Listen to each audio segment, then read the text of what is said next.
Hi, my name is Kevin, and I'm doing a book review for my environmental science class at MATC.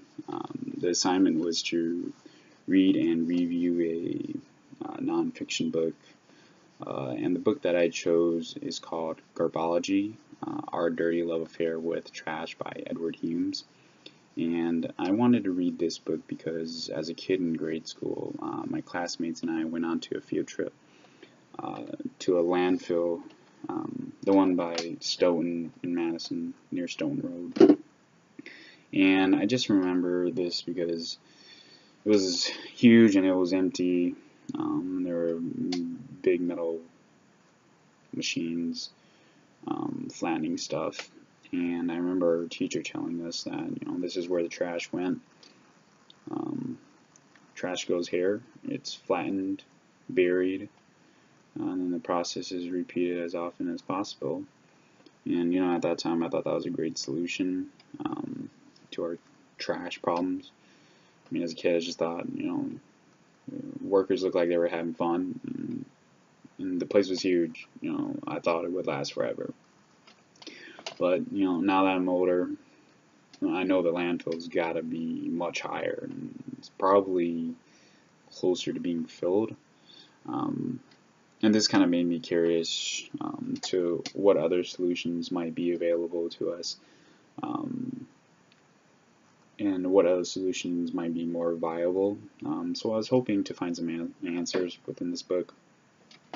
And to summarize this book, Edward begins by talking about a place called Punta Hills, Punta Hills, and it's a landfill in Los Angeles County that has received over 130 million tons of garbage, and it's over 40 stories high.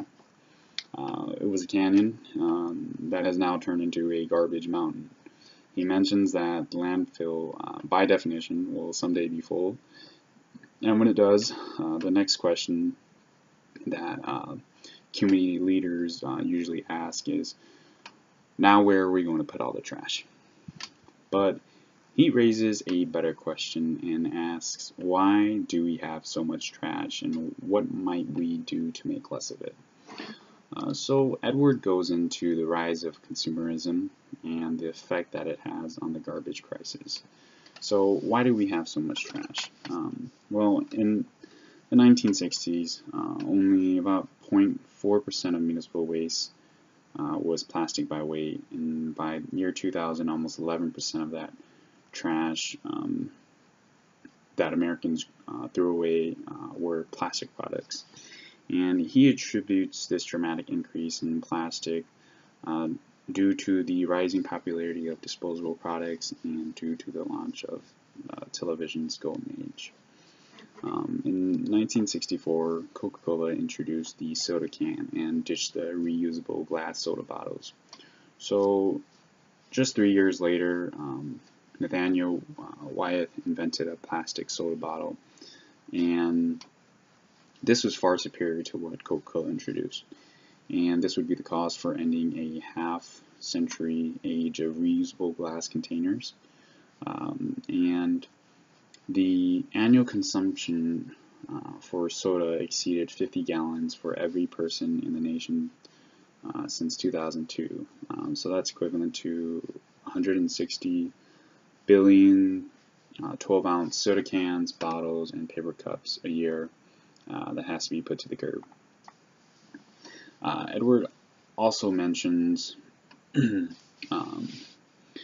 plastics in the ocean. He talks about a scientist named Goldstein, who goes on a voyage in search for garbage.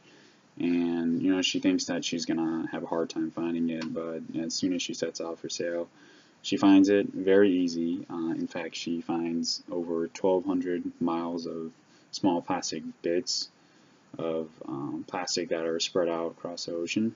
And she mentions that half of the oxygen that we breathe emanates from microscopic plankton sloshing around the surface of the ocean.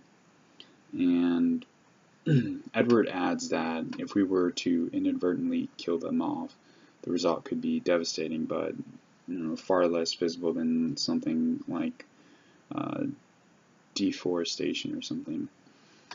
He also mentions how fish ingest some of the plastic and how it could possibly affect the food chain and potentially transfer toxic chemicals from one animal to another and possibly to us.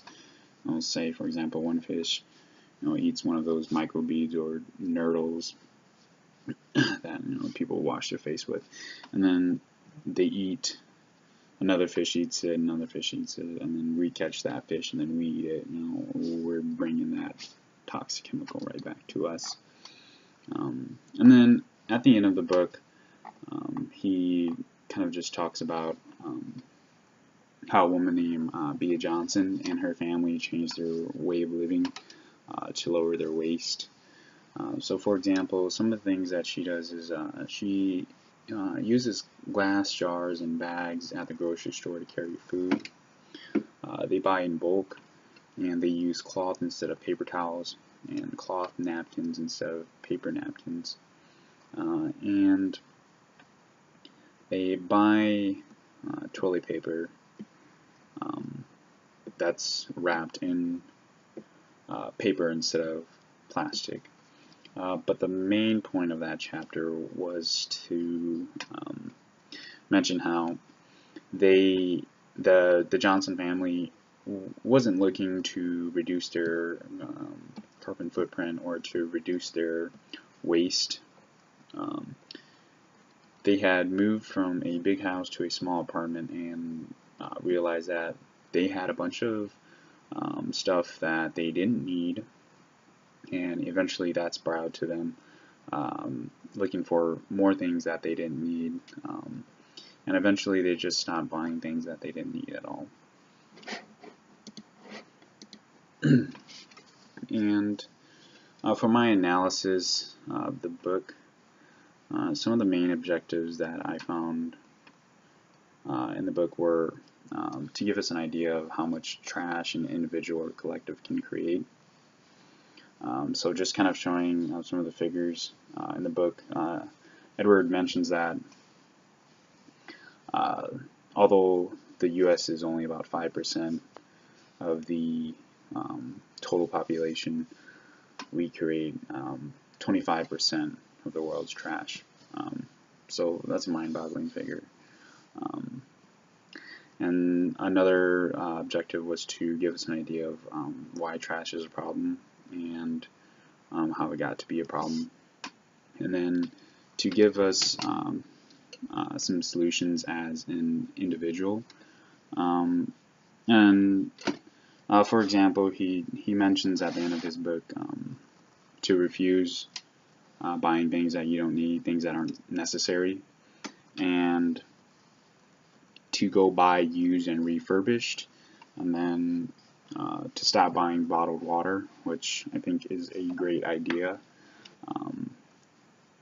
Just drink tap water. That's cool. And then no more plastic grocery bags.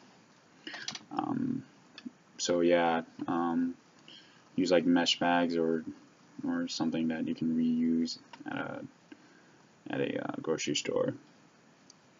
And then for some of the major themes that he mentioned in the book, he talked about the evolution of waste disposal. So back then, when landfills weren't a thing, the Romans and the Greeks, they would just throw crap outside, and then their city would be disgusting, and they would get viruses or plagues and stuff, and generally wasn't a good idea. So they decided to throw it away a mile away from their city, and that's when the landfills came about. And then they had something called piggeries, where more recent, as actually I think it was prevalent in like the 1960s, I think in the book it says. And piggeries were these things where farmers would have hog farms, and they would bring out pigs to come and eat garbage in the city. Yep. And then they would eat those pigs. And then also incinerators, talked about that too. And then another major theme was the evolution of waste, um, specifically how much waste, not what the waste is, but the rise of consumerism and things like after the World War II and stuff, and how he mentions how President Eisenhower, when asked about a mild recession, he just told Americans to go and buy everything, and that's kind of the mentality that led to this ultra hyperactive consumerism that we have, where there's a bunch of advertisements and you need to go buy stuff to be cool. And then another major theme is how the solution starts with the individual. So just don't be pessimistic, and you can change things yourself. Start doing good things by yourself. And then from my conclusion, what I took from the book, I thought it was a great book. It was really easy to get into. I mean, it's a nice read. It's fun too, and the guy won a prize, or Pulitzer Prize, for it too. So that's some good stuff there. But no, really what I took from it was that there are certain things that I can do to contribute less waste. Just looking around my room, there's a whole lot of mess in here that I could get rid of. I've got things that are holding other things that I don't need. But I've been using plastic bottles to drink water. I've just been drinking tap water for a while now, and that's cool. But yeah, there are a lot of things like not buying things that you don't need. For example, I think that's a really important one.